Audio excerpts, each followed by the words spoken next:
Born on May 4, 1982, in the small town of Hanson, Massachusetts, from an early age, Maura Murray was recognized for her intelligence, determination, and athletic prowess. She was the fourth of 5 siblings in a tight-knit family.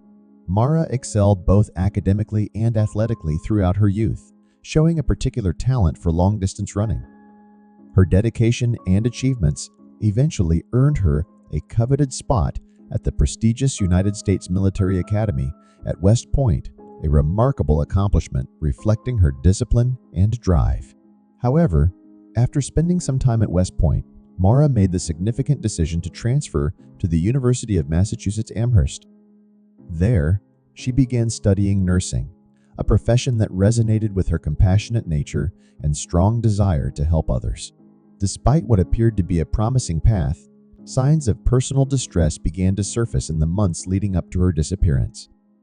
In late 2003, Maura ran into legal trouble when she was caught using a stolen credit card to order food. Although it was considered a minor offense and resulted in a misdemeanor charge, the incident suggested underlying issues, possibly financial or emotional, that she was struggling to manage. This episode, while not severe on the surface, marked the beginning of a series of troubling events that painted a more complex picture of Maura's life at the time. Her once clear path to success seemed clouded by growing personal challenges that, in hindsight, may have contributed to the mysterious and tragic turn her story would soon take. Though the incident was relatively minor, it raised concerns about financial or emotional stress she might have been under. Around this period, her relationship with her boyfriend, Army Lieutenant Billy Roosh, appeared to be faltering. Rumors of infidelity on his part may have added to Maura's growing emotional strain. She was also facing academic pressure in her nursing program. Adding to the stress, she had recently been in a car accident, and some reports suggest she had consumed alcohol before the crash. All of these issues painted a portrait of a young woman possibly feeling overwhelmed by her life circumstances. While her motives are still unclear, these events may have significantly influenced the strange and unsettling path that led to her disappearance in early February 2004. On February 5, while working a campus security shift at UMass Amherst, Maura received a phone call that visibly upset her. Her supervisor later said she broke down crying and was so distraught that she had to be escorted back to her dorm. The identity of the caller remains unknown, but some believe it was her boyfriend, Billy. That weekend, Maura's father, Fred Murray, came to visit. They went shopping for a new car, as Maura had recently damaged her own in a crash. On Saturday night, she borrowed her father's car to go to a party, but ended up crashing it into a guardrail near his motel. Fred later mentioned that Maura seemed upset, but didn't appear intoxicated. This incident added to the growing list of concerns surrounding her. The next day, Fred left town, and he and Maura planned to speak about car repairs by phone later.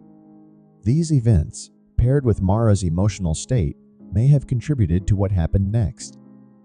On Monday, February 9, 2004, Maura sent emails to her professors and work supervisor claiming there was a family emergency and she would be gone for a week.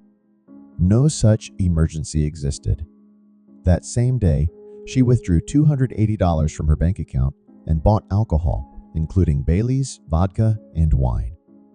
She also packed personal items such as her school supplies, toiletries, and clothes before leaving her dorm at UMass Amherst. Maura then began driving north from Amherst toward New Hampshire, though her reasons remain unclear. She told no one, not friends, family, or her boyfriend, about her plans. There's no known destination, but her preparations suggested she might have been planning an extended trip.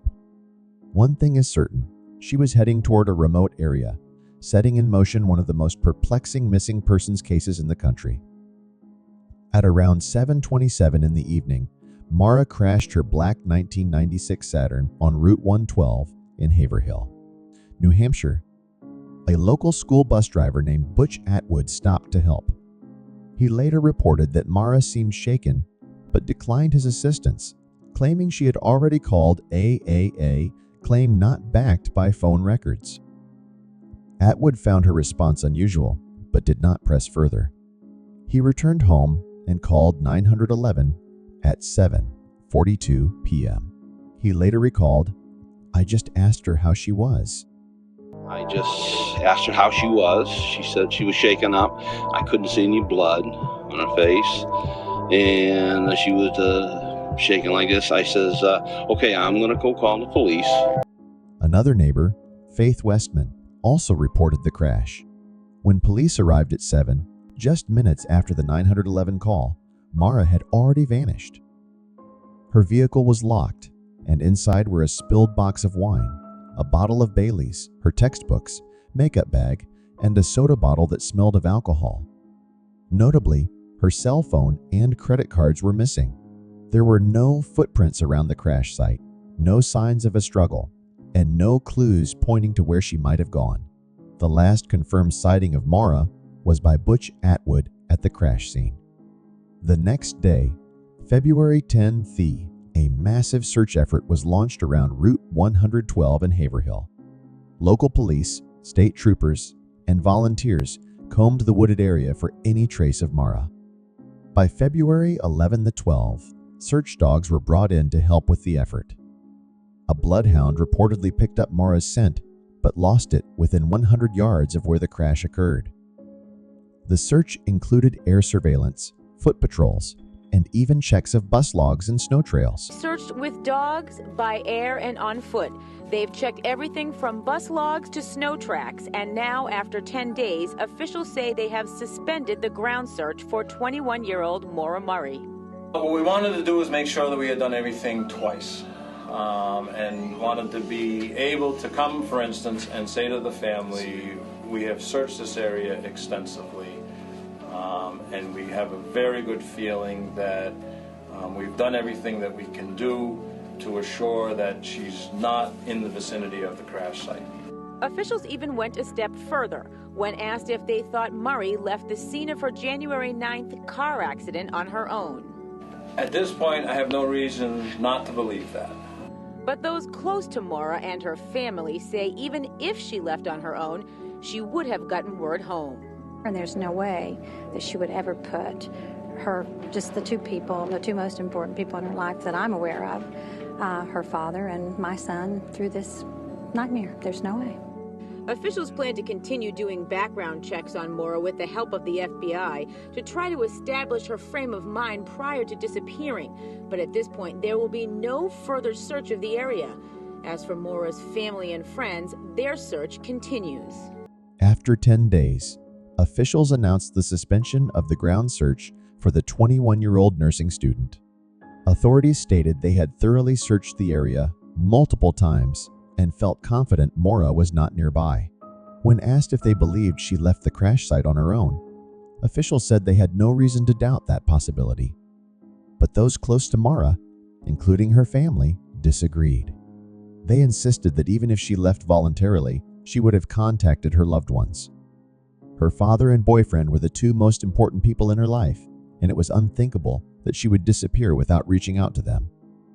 Officials stated they would continue conducting background checks and work with the FBI to better understand Maura's mindset leading up to her disappearance. However, they confirmed that no additional searches of the area were planned. For her family and friends, the search never stopped. Maura Murray's case has since become one of the most dissected missing persons investigations in American history. It has inspired numerous books, documentaries, and even a podcast called Missing Maura Murray. In 2017, a documentary aired on Oxygen, reigniting widespread interest in the case. Her mysterious vanishing has also sparked conversations about missing persons cases, the role of online investigators, and the difficulties law enforcement faces with cold cases. Now, nearly 20 years later, the mystery of Maura's disappearance remains unsolved. Despite countless theories, Maura Murray's 2004 disappearance remains unsolved. Her father, Fred, continues to push for answers, believing someone knows the truth. Online communities stay active, analyzing every clue and keeping the case alive. Was it a planned escape, foul play, or a tragic accident? No one knows.